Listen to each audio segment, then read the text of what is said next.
बलात्कारियों को पैरोल मिल जाती है, अभी किसी गरीब को पैरोल नहीं मिलती है। गरीबों के हित में मोदी जी ने काम किया होता तो आज इनको वोट मांगना नहीं पड़ता।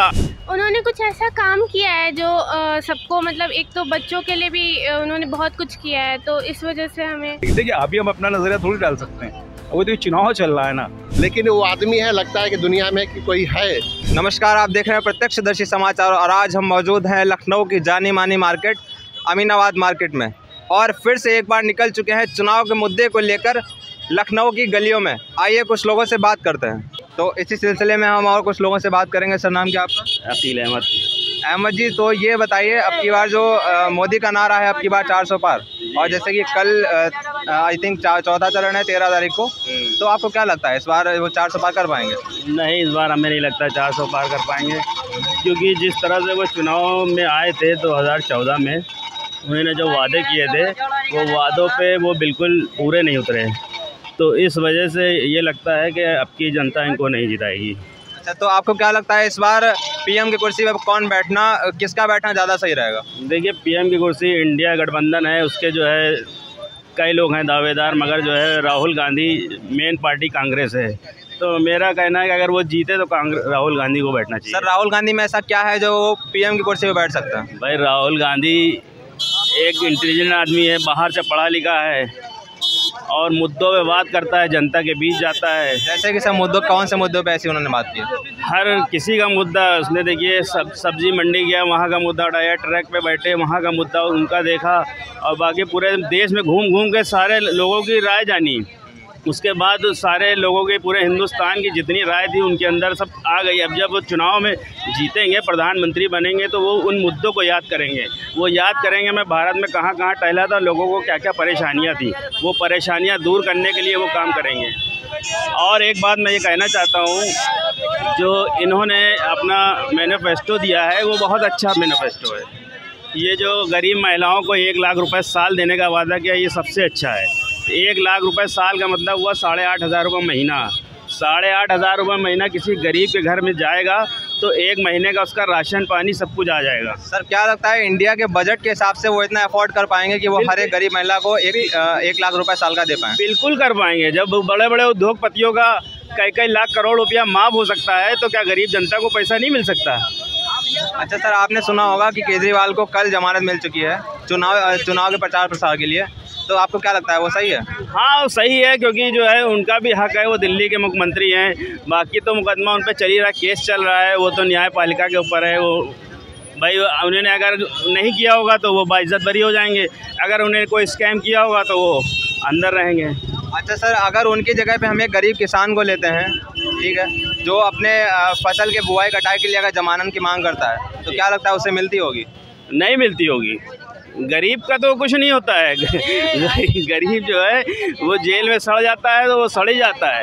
अब किसी को जो है पैरोल मिल जाती है, बड़े बड़े जो बलात्कारियों को पैरोल मिल जाती है, अभी किसी गरीब को पैरोल नहीं मिलती है। क्यों नहीं मिलती है? क्योंकि भाई ये राजनीति के करीब हैं, जो उद्योगपति होते हैं और जो सब होते हैं। ये गरीब किसका है? गरीब का कोई नहीं होता है। तो आपको लगता है कि जितने भी आपके राजनीतिक पार्टीज़ हैं वो सिर्फ और सिर्फ अमीर लोगों के लिए, गरीब के लिए कोई नहीं है? भाई, हर आदमी अपना पहले भरती है, जो राजनीतिक पार्टी कोई भी हो। राजनीतिक पार्टियां बस ये है कि कुछ लोग गरीब के हक में अच्छा करती है, कुछ कम करती है। तो जो मोदी जी को लोगों ने क्यों चुना था? कांग्रेस को भ्रष्टाचार गिनाए गए थे, इसीलिए तो मोदी को चुना था। मोदी को चाहिए था कि गरीबों के हित में करते। अगर गरीबों के हित में मोदी जी ने काम किया होता तो आज इनको वोट मांगना नहीं पड़ता, ऑटोमेटिक इनको वोट मिल जाते। सिलेंडर देखिए कितने का था, 400 रुपये का सिलेंडर था, 1000 रुपये का बेच रहे हैं। और पेट्रोल डीजल ये सब कितना महंगा कर दिया। और यहाँ तक जो घरेलू दाल तेल ये सब महंगा कर दिया है। इन सब पे जो है दही मट्ठा, इन सब पे GST लगा दी। तो सर, आपको नहीं लगता कहीं ना कहीं इस महंगाई का एक और रीज़न है, जो कि हमारे देश की जनसंख्या है जो कि 3 को भी पार कर चुकी है? नहीं, जनसंख्या भी है कारण, मगर जनसंख्या पे भारतवासियों को नियंत्रण रखना चाहिए, ये इससे मानते हैं। मगर ये महंगाई बहुत ज़्यादा हो गई। ये जैसे 10 रुपये की चीज़ 12 रुपये की हो जाती तो चलते, महंगाई 13 रुपये की, मगर 10 से ये छलांग मार के पूरे 20 हो गई है। तो इसमें कहीं ना कहीं सोचने की बात है, इतनी तेज़ महंगाई नहीं बढ़ती है।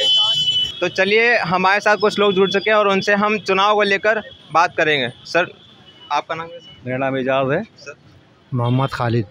सर आप ये बताइए, जो इस बार मोदी ने नारा दिया है अब की बार 400 पार, हाँ। तो आपको क्या लगता है 400 पार वो कर पाएंगे? देखिए, नारा देना अच्छी बात है, हर आदमी की ऊंची सोच होनी चाहिए। अब ये तो रिजल्ट बताएगा चुनाव का, तो कौन 400 पार जानता है, कौन 200 लाता है, कौन 150 लाता है ना। हम लोग जनता है, देखिए हम लोग जब रिजल्ट आएगा तब पता चलेगा कौन है। ये तो हर पार्टी अपना दावा ठोकती है। अच्छा, आपका समर्थन किसके साथ है? नहीं, समर्थन हमारा सारे सबके साथ है।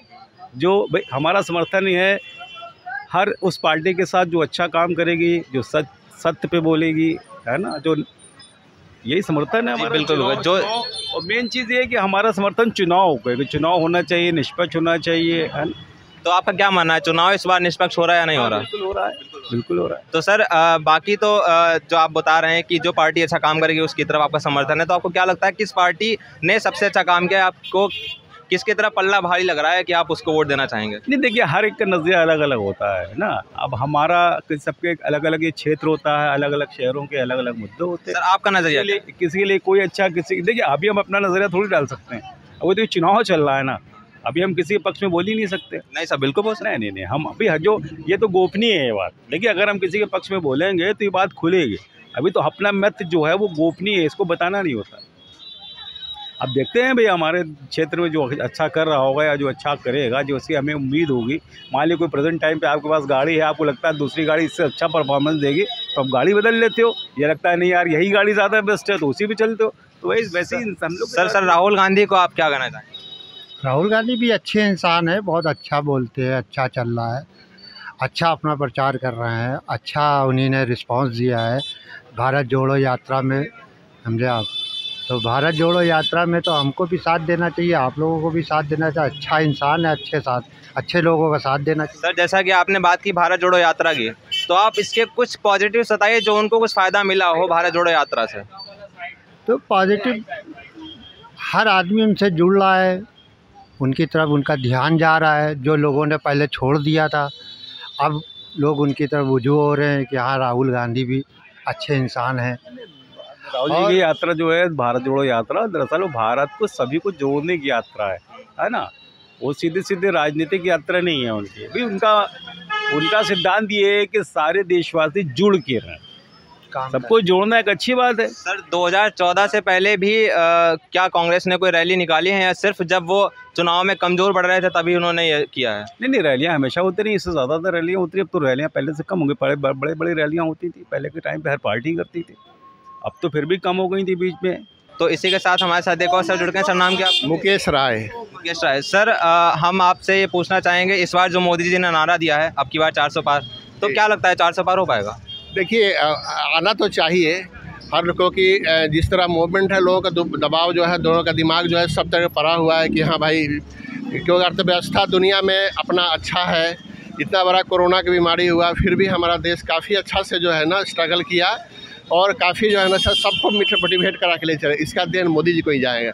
मैं बीजेपी पार्टी वाला, मैं ऐसा नहीं कि पार्टी विरोधी बोल रहा हूँ, पार्टी समर्थक बोल रहा हूँ, लेकिन वो आदमी है, लगता है कि दुनिया में कि कोई है। हर देशों के हर देश के हर राष्ट्र अध्यक्ष कोई किसी प्रकार का प्रॉब्लम होता है तो याद मोदी जी को ही करते हैं। तो 400 पार तो हो जाना चाहिए, लेकिन ऐसा है मैं अभी तक 2-3 चुनाव और बाकी है। मैं अपील करूंगा कि उसी को वोट दें जो देश का आगे बढ़ाए। मतलब आपका कहना है कि इस बार मोदी ने सिर्फ देश नहीं बल्कि विदेश में भी अपना भारत का नाम रोशन किया? बिल्कुल। देखिए अबू धाबी में मैं विदेश में रह चुका हूँ। अबू धाबी में एक मंदिर भी नहीं था। हम लोग एक भाड़े के मंदिर में जाते थे, राधे कृष्णा के मंदिर में जाते थे पूजा करने के, जो कि इसका रेंटेड था। आज अपना एक मंदिर है अबू धाबी में, जो कि जाके कभी भी आदमी जाके, इतना सुंदर मंदिर है। पर्सनली मैं जो गया नहीं हूँ, अभी हाल में उद्घाटन हुआ था, लेकिन उसका जो है ना वीडियो देखा हूँ, बहुत सुंदर मंदिर है। तो इसी तरह वही नहीं, न्यूयॉर्क में भी अभी हम लोग जो जिस दिन राम जन्मभूमि का जो है, राम जी का जो जिस दिन जो है ना शुभारम्भ हुआ, मंदिर का शुभारम्भ हुआ, उस दिन पूरे इंडिया ही नहीं विदेशों में भी, मेरे दामाद हैं वो न्यूयॉर्क में हैं, वहाँ भी राम जी का जो है ना मंदिर में जाके पूजा किए थे, अर्चना किए थे। तो कहीं ना कहीं मोदी जी का श्रेय जाता है।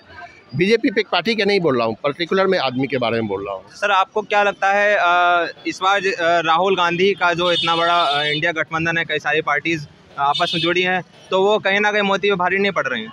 देखिए हमारे दादाजी कांग्रेसवादी थे, पिताजी भी थे, लेकिन हम लोग जो है ना नया जो भी अच्छा कर रहा है और जहाँ तक राहुल जी के सवाल है, राहुल जी का पार्टी टूट गया है।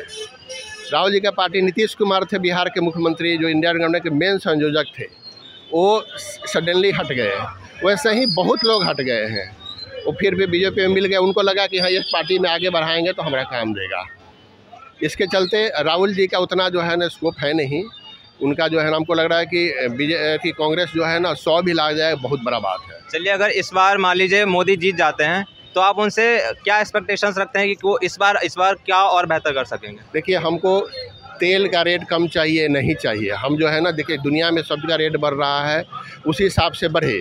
क्योंकि यूक्रेन जैसा देश है, यूक्रेन इतना सुंदर, अपने यहाँ के लड़के लोग जाते थे मेडिकल का कोर्स करने के लिए। यूक्रेन इतना सुंदर देश है, इतना सुंदर देश था, लेकिन आज वो तबाह हो गया है। लेकिन उसके बगल में उसका शरणार्थी लगभग 20 से 25 लाख 50 लाख दूसरे देश में जाके बस गए, रह गए। हमारा शरणार्थी, हमको शरण देने वाला कौन है? और बगल में पाकिस्तान है, कैसा नाता आप समझते हैं? बगल में चाइना है, कैसा नाता आप समझते हैं? नेपाल तो हम ही पर टिका हुआ है, बांग्लादेश को कैसा है समझ रहे। तो हम लोगों को जी जान से उनको जिताना है ताकि वो दुनिया में नाम काफ़ी आगा करे। मेरी बेटी भी बहुत अच्छा उनका समर्थन है। इस बार जो है ना, मोदी जी, अमित शाह आए थे लखीमपुर खीरी में। मेरी बिटिया बोली कि पापा मोदी जी का नंबर ले लीजिएगा, उनसे बात करना है। तो ये नाम क्या? मुकुल। तो आपको मोदी जी क्यों पसंद है? उन्होंने कुछ ऐसा काम किया है जो सबको, मतलब एक तो बच्चों के लिए भी उन्होंने बहुत कुछ किया है, तो इस वजह से हमें। जैसे कि बच्चों के लिए आप कुछ अगर एक एग्जांपल देना चाहें? मोटिवेशन देते हैं, और उनको जहाँ तक देखते हैं कि वो बच्चों के पास ही जाके, जैसे कि उनका जो एक हर साल चलता है परीक्षा पे चर्चा, उसमें वो बच्चों को मोटिवेट करते हैं अलग अलग ढंग से कि मतलब पढ़ने का तरीका बताते हैं। तो इन सब चीज़ों से हमें पसंद है वो। तो इस चीज़ से हमें पता चलता है कि मोदी जी एज ग्रुप का फ़र्क बिना किए बच्चों से लेके बूढ़ों तक सबसे बात करते हैं, सबकी समस्या सुनते हैं। मैम, आपको क्या लगता है मोदी जी की, आप क्या लगता है? नहीं, फिर मोदी जी आएंगे, क्योंकि उनकी काम, आदमी का काम बोलता है, तो आएंगे फिर। मैम, इस बार अगर आते हैं तो आप उनसे क्या अपेक्षा रखते हैं कि इस बार क्या और बेहतर कर सकेंगे? और मतलब कि जितना भी लेडीज लोग को और भी कुछ है, उसके बारे में कुछ काम और आगे करेंगे। हाँ, तलाक अच्छा, काफ़ी सेंसिटिव मुद्दा है मैम, वीमेन सेफ्टी को लेकर। तो क्या लगता है मोदी ने इस बार कुछ अच्छा काम किया है वीमेन सेफ्टी को लेकर? किया है, सुरक्षा तो हर जगह दे रहे हैं, तो अपने आप में हम सुरक्षित महसूस अब कर रहे हैं। जब से भाजपा आई है, हम अपने आप को बहुत सुरक्षित महसूस कर रहे हैं, तो आगे भी करेंगे। चलिए ठीक है, इसी के साथ हम अपनी वाणी को विराम देना चाहेंगे। कैमरामैन दिव्यांश द्विवेदी के साथ मैं रोशन दीक्षित, प्रत्यक्षदर्शी समाचार, लखनऊ।